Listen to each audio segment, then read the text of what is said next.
নিয়ে যান। জান্নাতে যেতে হলে আমলনামা ডান হাতে দরকার, আর আমলনামা ডান হাতে পেতে হলে নেকির পাল্লা ভারী দরকার, আর নেকির পাল্লা ভারী হতে হলে পাপের পাল্লা হালকা দরকার। পাপের পাল্লা কারুরই হালকা হবে না। সূরা নূরের 14 নম্বর আয়াত, এই আয়াতে বলছে তোমরা দুনিয়াতে যে সমস্ত কর্ম করছো আমি আল্লাহ যদি তোমাদের দয়া ক্ষমা না করি তাহলে মহাশাস্তির থেকে কেউ রেহাই পাবে না।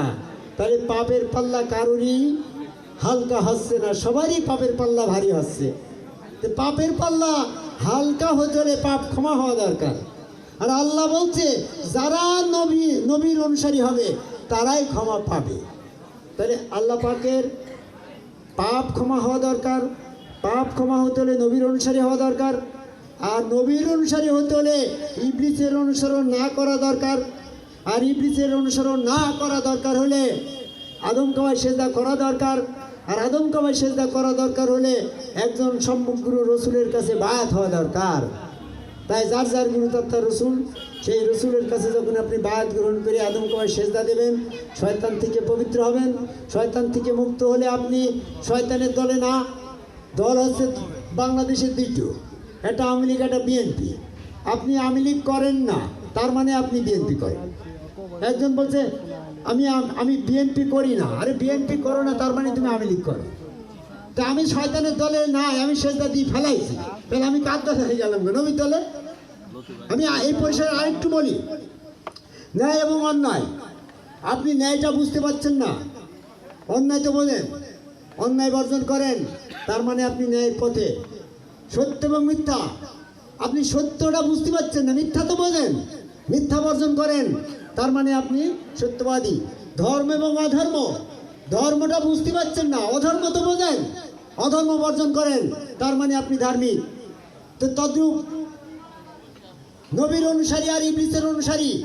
আপনি নবীর অনুসরণের ব্যাপারটা অনেক ফতুয়ার মধ্যে জড়িয়ে গিয়েছে, আপনি সেটা খুঁজে তারপর তো যাইনি, অত কিতাব পুস্তক পড়িয়ে তো নবীর অনুসরণ করবেন গো। হ্যাঁ, আপনার যত কিতাব দেওয়া হয়েছে নবীর অনুসরণের ব্যাপারে, আপনার মতন 50 বছর জিন্দিগি, 300 বছর জিন্দিগি দিলে আপনি শেষ করে যেতে পারবেন না। হ্যাঁ, তাহলে what is the easy way to follow our prophet? আমার নবীর অনুসরণ করার সহজ উপায় কি? আমি জিন্দিগি ধরে ইবলিসের অনুসরণ করব না, নাই।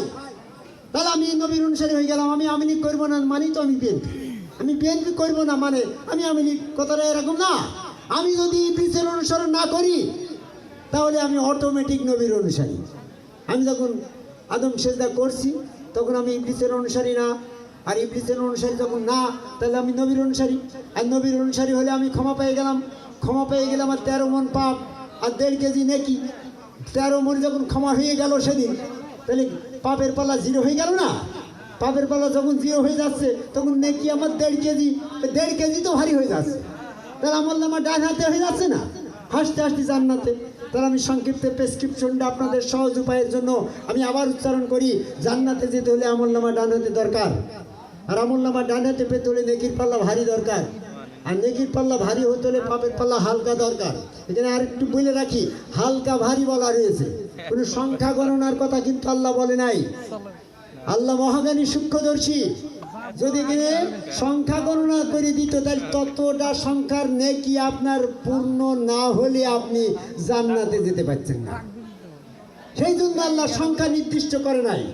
হালকা ভারী, আপনার নেকির পাল্লা ভারী হলে সে 1.5 কেজি দিয়ে হোক না কেন আপনার জান্নাতে যেতে হবে। এই জন্য নেকির পাল্লা ভারী হতে হলে পাপের পাল্লা হালকা দরকার। পাপের পাল্লা কারোরই হালকা হচ্ছে না, ক্ষমা দরকার। আর ক্ষমা পেতে হলে নবীর অনুসারী হওয়া দরকার। আর নবীর অনুসারী হতে হলে ইবলিসের অনুসরণ না করা দরকার। আর ইবলিসের অনুসরণ না করা দরকার হলে আদম কাবায় সেজদা করা দরকার। আর আদম কাবায় সেজদা করা দরকার হলে একজন সম্মুখ গুরু রসুলের কাছে বায়াত হয়ে আদম কাবায় সেজদা করা দরকার। তো আমি সংক্ষিপ্ত প্রেসক্রিপশন এখানেই আহ্বান রাখি, যারা কোনো বায়াত গ্রহণ করেন নাই, আপনার যাকে পছন্দ হয় একজন আদম কাবায় সেজদা করা একজন গুরুর কাছে যায়, বায়াত হয়ে সেজদা দিয়ে, হ্যাঁ, পবিত্র হয়ে ওই রসুলের প্রয়োজনীয়তা। আর যেখানে বললাম পারিবারিকভাবে যে আদম যে বুঝ নিয়ে আসলো ওই বুঝই যদি পবিত্র হইতো মানে মানুষ পবিত্র হতে পারতো, তাহলে রসুলের কোনো দরকার হতো না। যেহেতু রসুলের আগমন ঘটেছে যুগে যুগে, তাহলে তার সারমর্ম কতটা হচ্ছে, সেজদা বাদে কেউ পবিত্র হতে পারেনি। আর সেজদার জন্য তখন যেমন রসুলের দরকার হয়েছে, বর্তমান এখানেও রসুলের দরকার, কারণ শয়তান তো আছে। এই জন্য এইটি হচ্ছে ইসলাম। একজন আপনারা প্রশ্ন করছেন যে আপনি মৌলানা হাসিবুল এখন কোরআন গবেষণা করে যে ধর্মটা দিলেন, এই ধর্মটা 1400 বছর পরে আমরা পেলাম।